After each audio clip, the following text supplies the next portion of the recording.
Sir, napunta mo na yung ano, bagong bukas. Saan? Bagong bukas na ano. Ano bagong bukas na ano? Bagong bukas na suki card eh. May suki card yan na ba? Ano yan? Yung ano, grocery store? Yung dati mong pinupuntahan. Ah, hotel. Oo, Yan. yan. Oo nga. Marami ka pang ano eh, pasakali eh. Oo, hindi. Ayoko na biglayin eh. Alam mo naman, retire na ako dyan eh. Wala tayo dyan, hotel-hotel na yan. Mabira. Pero dami ko suki card dyan, sir. Yan. Diba, Meron akong diba na ano mo na agad? yellow, blue, tsaka yung pinaka. Wala pa akong sinasabing hotel, nakuha mo agad Yes. yung suki card eh. Kasi biglang bilis eh, suki card eh. Alam mo na yung ano tago Tagong. Tagong Hotel. Yan. Yan. Uy, shoutout sa lahat ng tropa sa ano. Nagtago dyan. Tago. Hello sa Hyde. Tropang Hyde. Tandaan nyo, suki. Alright. Ilang taong dinala mo na sabi mo, matutulog lang. Kaya sir, mga 10 years ago yun, panahong bata pa. Grabe. Natulog nga. Tulog lang naman eh. Bakit? Tama naman. Tulog eh. Pagod ako eh. Tama. Sakit ang likod ko. Tulog Maganda kasi naman ako. ganun eh. Suwabing-suwabe. Kasi nakakatulog ako talaga doon kasi kulub eh. Yun ang gusto ko eh. Aircon pa minsan, no? Kaso sir, habang natutulog, may sumisigaw. Yun lang. Minsan pa nga, naano ko eh. Ano, kaya mo pa? Mga ganun, narinig ko, di ba? Baka hinihilot lang. Tingin ko massage yun. Sa dyan. Meron pa nga yung isa yung sumisigaw na eh. Parang may tumatalsik sir na ano kaya yun? Mga fluid. Oo, ano kaya yun? Bukas kayang gripo yun? Bukas lang. Minsan baka nagtawanan, lakas ng tumatalsik yung mga laway. Ah, oo nga. Tama. Bigat. Naiiyak ako. Naiiyak ako din sa halimaw ng episode. Ano bang pinakamahal mong napasukang sir? Pamoso ba? Pinakamahal. Maganda-gandang masasabi mong deluxe. Ano kasi sir eh. Ako kasi noon, ipon-ipon lang, simple-simple lang ako eh. Tapos nung nagkakatrabaho na, yun, gumaganda na yung income, gumaganda din yung lugar. Tama. Siguro yung kulay red na napuntahan ko. Talaga. Tsaka yung isa, yung kulay gold. Tsaka yung puti. Huwag na natin banggitin yung mga pangalan ng hotel na yan. Para hindi na Tsaka yung isa, yung yung sa Makati. Oops. Yun, puntahan kong hotel.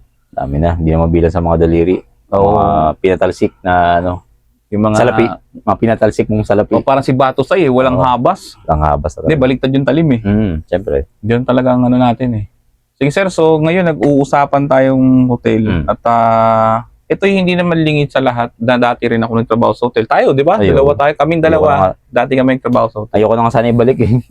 Pero speaking of yung hotel nga sir, na bagong bukas sir, baka gusto mo pumunta para magpahinga, matulog, okay naman, bago lahat eh. Maayos naman. Sa labas lang nakikita ko kasi kailan lang nilaunch eh.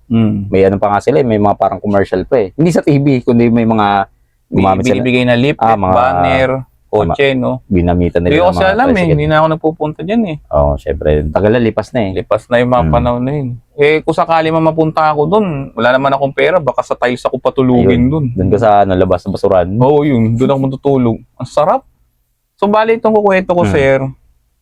Ito, true to life experience ng mga boy doon sa pinagtrabuhan natin dati. At siguro hindi naman lingid sa'yo, tayo din naman, di ba? Napapagkwentuhan din sa atin na there is something doon sa hotel na yun. Ano ba yan? Yung bago bang tayo na nag-apply doon o tapos na yung scenario yung sinasabi mo? Ano yun? Yung nag-apply pa lang tayo, may mga nagkukwento na. May kwento. Dahil tapos na yung gusto mo bang ibagi? Tapos na yung krimen o ano pa man? Oo, yun. Kaya gusto ko ibahagi sa inyo. So, ito nga, itong hotel na to ay mayroong 100 kwarto. Dami. Taas baba, 50 sa baba, 50 sa taas. Dami. Big time yan na hotel yan. Para Kilala rin yan na maraming artista ang nag-check-in doon kasi mga shooting. Okay. Tapos itong hotel din ito, sikat din dahil maraming foreigner ba na nag-i-stay. Alam na, mga foreigner. So, pagka nakikita ko yan, parang ayaw kong pumasok eh. Una, wala akong pera. Yun, talaga lungkot. Hindi ka nag-iisa dyan, brother. Pero, tama. Hindi ka talaga napasok yan. Wala. Minsan. Walang income eh. Nakapasok lang sir ako nung nag-empleyado tayo. Pares dyan. Oo, yun nga. Kasi nagulat ako doon. Pagka-interview sa amin, pumasok na tayo, di ba? Nagtataka kasi ako na ang pinagawa sa akin, magsalang ng bala. CD pa nun. Mm. Sabi sa akin nung babae na HR doon, kuya may papasok doon sa room na ganito. So lagay mo tong bala. Sabi ko, ano ba bala to? Pagtingin ko, di ba? Ang ganda. Mm. Kaya sa lahat ng mga may collection ng barely legal, mabuhay kayong lahat. Ano natin yan? Ito ang ating special volume 1 hanggang volume 69. Nagtaka ako doon, ba't channel 69? Yung Oh, lahat yung ng pa channel. isa, nakapagtataka. Channel 69, walang 7, walang channel 2. Walang kapamilya, walang kapuso. Wala. Basta makikita nyo doon sa hotel na Hindi kaya kwento kaano yun? ngayon. Ano? Kasus-O. Kazus. Kazus O. Yes, maaari siguro. Brad, baka mapatalsik tayo dito, Brad. Medyo pina-athletic lang. So yun nga, yung channel 69, Kazus O, yun yung pinapanood nila. So naglalagay ako doon ng CD. Tapos natulala ako, sir, nung nakita ko sa monitor yung pinapanood. Bigat. Dalawang sila, sir, dalawang karpintero, tsaka isang babae na naligaw doon. Bigat. Ganda lang ng senaryo. Kwento yan eh. No, may mga mapupulot sa kasing aral noon. Tama naman. Nakamaiyak. Doon ako naiyak. Naiyak ako. Kasi Baka ito na yung last nating show dito. ang nakayak dyan kasi, sir, napag-utusan ka lang, wala ka talagang para for the pleasure and fun. Di ba? Pleasure and fun ng... Mari, Kasi matutulog Chillax. Deluxe. Chillax. Relax. Relax. Tama. Relax ang tao eh. Kakarime yun, tindi mo. Oo, siyempre. So ito nga, sir, nung na-apply na kami doon, maraming rumors doon sa lugar na yun. Ingat ka sa room na ganito, ingat ka sa room na ganyan. Bakit? Kasi meron daw silang mga nakikita, nararamdaman. Mga paramdam. Mga ganun ba? Paramdam ba? Ang nasa isip ko noon, tinatakot nyo lang ako eh. Hindi naman totoo. Yung kasi yan, sir, di naka-duty tayo dyan. Doon talaga doon sa economy ba? Economy. Okay. Economy kasi, yung kabila, hindi aircon. Yung kabilang room, kabilang Yun ang building, deluxe. yun yung aircon. Yun ang mas mataas. Ang hindi aircon, kung naalala ko pa 175 ang... No, diba? 3 years. Panahon na yun, 175 pa. Habang ang aircon, sir, 320. Yun ang pagkakalala ko.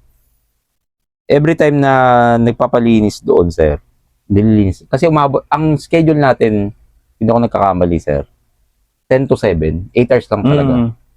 Inabot tayo ng gabi nun. Habang dumating yung dalawang karelyebo natin eh.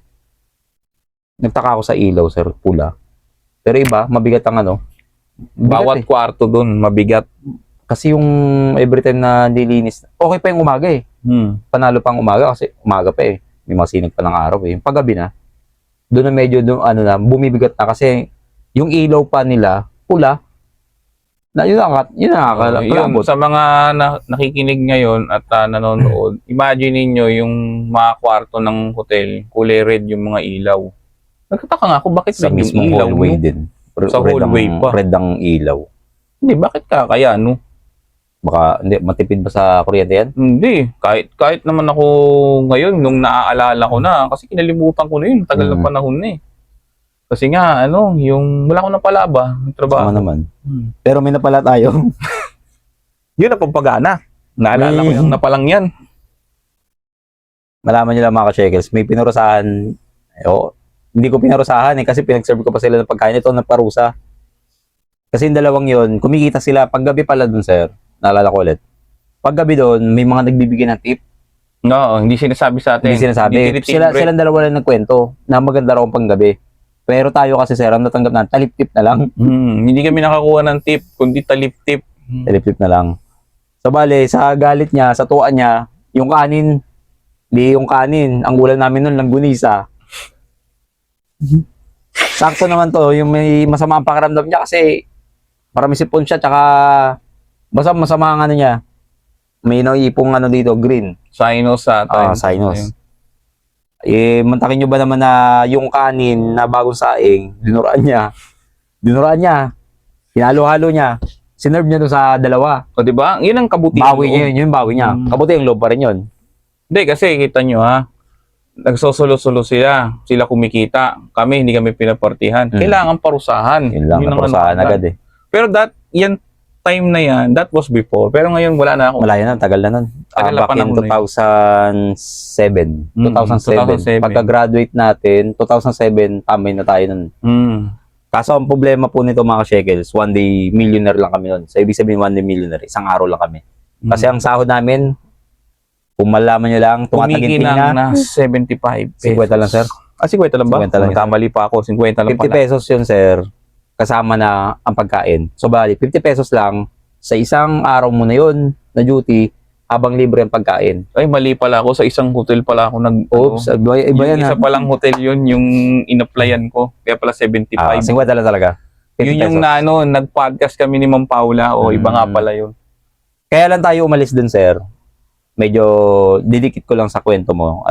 Kaya lang po kami umalis dun dahil kapag nasira namin yung tangke ng tubig na worth 50K, 50,000, magbabayad pa kami. Anong babayad namin? 50 pesos nga lang. Oo. Ang isang araw namin. Kaya nung gabing yun, napag-isip namin, umalis na lang kami at maghanap na lang ng panibagong trabaho. Oo, tama. Pero bago kami umalis, may nangyari pang trahedya doon, sir.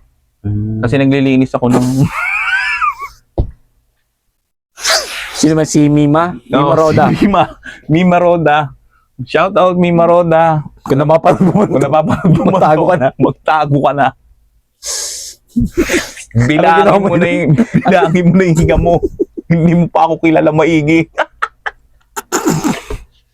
Hindi, balik tayo sa kwento. Joke lang. So ngayon, nagpupunas ako ng salamin. Salamin nung kwarto. Bini. Ganda ng bini yan, salamin. Oo, salamin. Ngayon, si Mima nga. Mima Roda. Oo. Hindi ko talaga alam kasi nakaharap ako sa salamin punas ako ng punas. Tapos biglang nagulat ako, may humawak.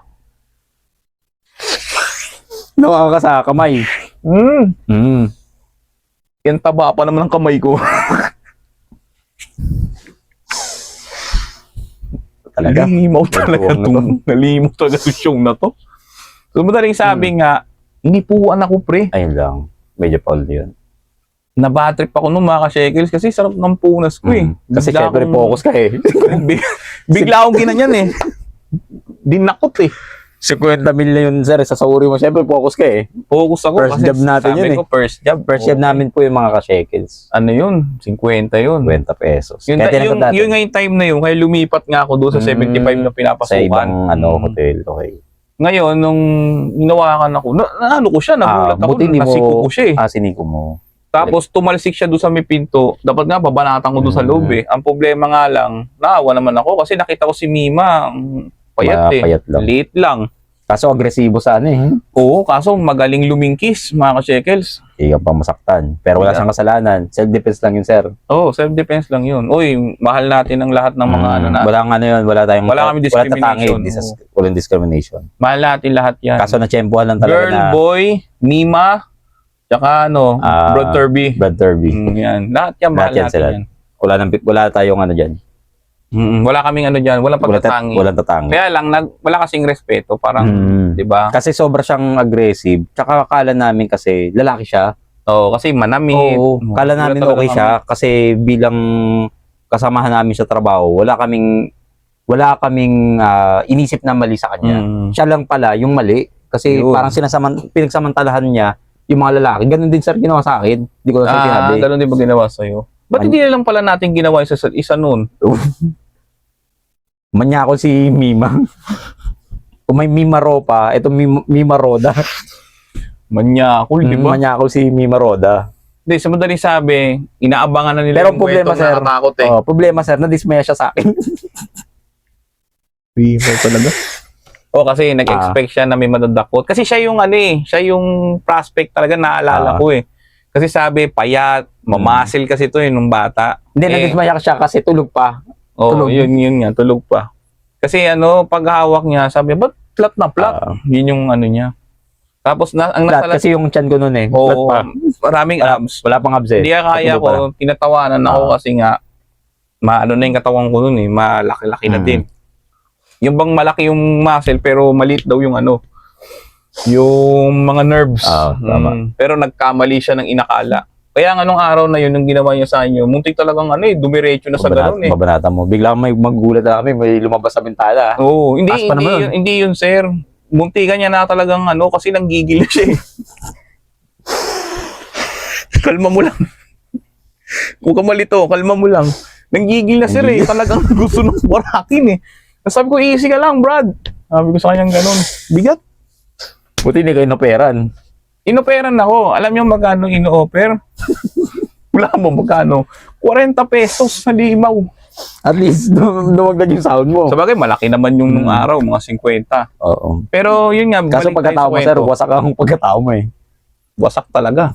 Sarap.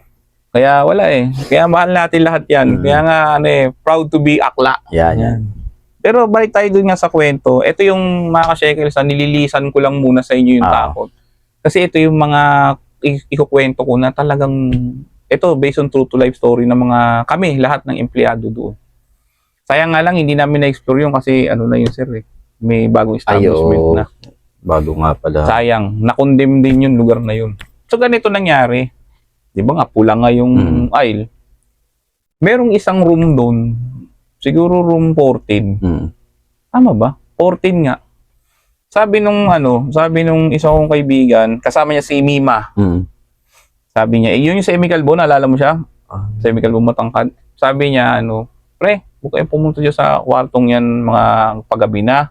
Hanggat maaari, huwag kayong papanik. Eh, di ba may task sa atin, yung tangke, kailangan hindi masira. Hindi, tsaka dapat bantayan siya. Bantayan, pag nasa taas pa naman yung tangke nun. Kasi, nasa taas yun eh. Oo, kasi yung time na yun, hindi pa ako marunong magawa. May submersible pump pala doon, humihigop ng tubig. Eh, wala siyang relay para mag-lock. Automatic tatakbo yung na motor. tuloy-tuloy, no? Although, hindi basta-basta nasisira yung submersible pump, ang problema, sir, yung tubo masisira. Sa pressure. Baka siguro ginawang OA lang na may-ari para pagbayarin tayo na tayo pa rin yung ipalabas na mali. Na tayo yung may mali. So, madaling sabi, sir, di ako naman, sabi ko, sige, hindi ko inintindi.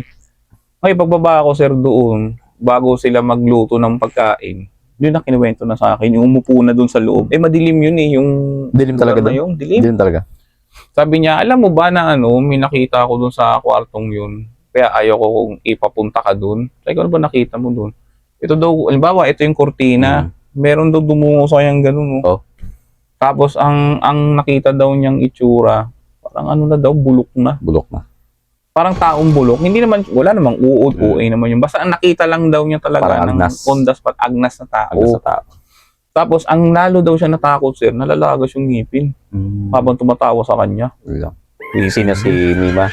Hindi, yung lalaki yung lalaki. Yung lalaki yung semi-calvo. Nalimutan ko pangalan. Tapos, di ako naman, syempre, may kaba na dahil, may ganun pala doon. Hanggang sa kinakwento na nga nung nagluluto na babae, yung medyo chubby. Sabi niya kasi, si Riz Ann ata pangalan nun. Ayun, yung semi-calvo na binabanggit ko, si Oriel pangalan. Tapos, sinabi nga ni Riz Ann, meron pa diyang isang kwarto din na notorious. Sabi ko, bakit paano notorious? Kada daw may nag-check-in, meron daw dyan, may papakita daw ng babae. Meron din. Tumatagos-tagos yun sa mga kwarto. Baka empleyado yun, sir, na sobrang sipag. Baka. Tumatagos na siya sa niya. Baka yun, 150. Wala pa rin eh. Huwag mo tayo matawa. Cheap low. Medyo, yan, seryoso ang usapan cheap low. Pero nakakatakot kasi, sir, ito matindi. Meron daw doon na isang lalaking nag-check-in para matulog lang. Wala naman daw tinawag na ibang babae o ano. Kasi daw yun, sir, galing atang trabaho sa naval base. Ngayon, nung natulog, binangungot, sir. Sobrang bangungot. Kaya ang ginawa ng lalaki, hindi na siya bumalik dun. Pero may sinabi siya sa mismong HR, may nakita daw siya dun babae. Meron din nakita. The same din ang Oo. Ngayon, tumatagos-tagos daw yun. At hindi lang yun, i-exyan ko na lang yung kwento, hindi lang yun. Halos lahat ng mga nag-check-in dun sa room na yun, 14, 13, 12, 11, 10. Economy, no? Puro mga notorious yun. Meron daw talagang paikot-ikot dun. Meron pa nga daw, yung lalaki, nagtalokbo nga daw siya ng kumot kasi nilalaki yung ulo niya. Sinakal pa siya dun. Sinakal na. Hindi ganun nangyari. Tapos, yung isa naman na nagkukwento din doon na matanda na, Mang Romy ata pangalan nun, sabi niya, iho, yung mga nandiyan dyan sa kanan, yung sinasabi mga economy, meron daw doon na nagbawi ng sariling buhay. Yun lang. Kaya baka isa siya sa dahilan kung bakit maraming nagpapakita. Yun? Kung di ako magkakamali, room 9, room 5. Yun yung Yun yung gamit ang sariling... Bawal banggitin yun, sir, sa ano. Ay, sorry. So, IT biblip ko na lang. So, yun nga, nagbawi siya ng sarili niyang buhay. So, ngayon, nung nakita na lang daw doon, sir, 2 days So, after daw noon, kada minute check-in naman doon, may naamoy sila laging amoy sigarilyo. Kasi yun daw, yung doon, bawi ng sariling buhay, naninigarilyo. So, kahit wala na siya, nandoon pa rin yung taunt niya, taunt of the devil, kung tawagin. Parang pinapamanifest ng devil yun para tayo matakot. Yun yung ano niya. Tapos, yung pinaka-aisle doon, sir, may bata rin daw doon, patakbo-takbo. So, parang ganun at ganun, paikot-ikot ang kwento. Marami daw check-in, marami daw mga pamilyang napunta doon. Meron pa nga daw doon, sir, pamilya nga. Pamilya sila, isang pamilya nag-check-in doon. Kumbaga 3 room yung kinuha nila. Ang sabi overnight, hindi sila nakatulog, umuwi kagad. Hindi na nila kinuha yung bahay nila sa overnight kasi natakot yung nanay tsaka yung isang bata. Meron daw nakitang lalaki na yun nga, yung agnas na yung mukha. Ibang no? So maraming kasaysayan yun, yung hotel na yun. At yun, ganun at ganun din ang mga kwento, paulit-ulit. Iba-ibang tao, pero kung susuriin natin, parang may mga similarity ng mga multo na pakita sa kanila. Oo, nakakatakot. May mga nagpapakitang entity doon. Tapos ito, sir, matindi. Dahil nga sa pagkalulun ng may-ari sa babae, yung share nung hotel, binenta. Binenta sa bangko. Tapos nung naano sa bangko, na siya doon, na bankrupt. Bankrupt mo. Ang sulda sa pagkalugi at pagkawala. O yung bumagsak. Bumagsak talaga. Kaya, ang nangyari, na-condemn yung lugar. Pero alam nyo, hindi lang namin napasok yung sayang. Pero kung yun, nakapasok sana, ang ganda eh. Pero ang pinaka-climax ng kwento sa dulo, yun nga yung ginawa kong torture sa kanila. Yun yung nagdala dun eh. Yung isipin nyo, ang init-init ng kanin, bago lalagyan mo nun, no? Sarap. Sumakto naman talaga kasi mga makrimi yung kanin eh. Green pa naman yun. That time, star margarine pa naman yung ko. Kulay green pa eh. Dilaw-dilaw pa. Pero ang ganda, kinain nila. Sabi pa nga nila, sarap eh. Kasi ganyan lang. Dugasan mo lang ako ng dugasan. Magpapaubaya ako. Ganun lang. So, pero bibigyan kita ng parusang hindi mo malilimutan. Ganda. So, yun lamang hanggang sa yun nga, yung hotel na yun na condemn na. Pero ngayon, iba na structure. Iba na rin. At hindi na rin natin pwedeng pangalanan dito. Tama. Hindi na siya relevant dun sa establishment. Magdulot ng katatakutan sa... Oo, baka kasi magdulot pa ng katatakutan. Pero itong kinakwento namin, yun yung nakaraan lang to. Totoong mga nangyari to doon. At siguro maikli lang sa inyo yung kwento. Pero sa amin kasi, lalo yung araw, isang buong araw na doon, parang ang tagal-tagal. Tsaka parang yung lugar na yun, sir, pag nagtatrabaho ko, parang ang tagal-tagal. Tagal lang oras. Tagal lang oras. Tsaka bigat, lalo sa economy. Mabigat talaga. Hindi mo talaga kahit ako ayoko lang sabihin eh. Pero yun, nakakatakot din talaga puntahan. Nakakatakot talaga. Kasi yun nandun na tayo, mabigat eh. Bigat iba yung ambience. Lalo si Mima. Yun. Yung ambience niya na dakma talaga eh. Baho pa ng bibig. Oo. Hindi ko alam kung amoy amoy daga eh. Hindi ko rin alam kung amoy nung pusa kong si Tom, ang apelido ay Bong. Hindi ka mo nalalait Hindi ka mo nalalait. Nalalait. Totoo lamang. So yun nga, nakakalungkot na ganun yung sinapi. Pero bawi pa rin sa dulo. So yun lang. Tapusin na namin tong kwento namin. Kasi iniisip ko talaga yung yung kay Mima. Naalala ko yung si Mima yung namagayong dito niya kasi sinigo ko yun eh. Sabi ni Mima, ba't mo ko siniko? Ano gusto mo gawin ko? Tapos sa loob ko, ano gusto mo gawin ko? Tsaka sir, talagang gusto niyo talagang kasi personally nakita ng sa tao, kumbaga ngasab na. Kumbaga sa lalapain ka na eh. Parang gusto na ba niyang yung wasak-wasakin. Sa akin ka na. O ganun nga. Limaw. Buti na lang nakaligtas ka.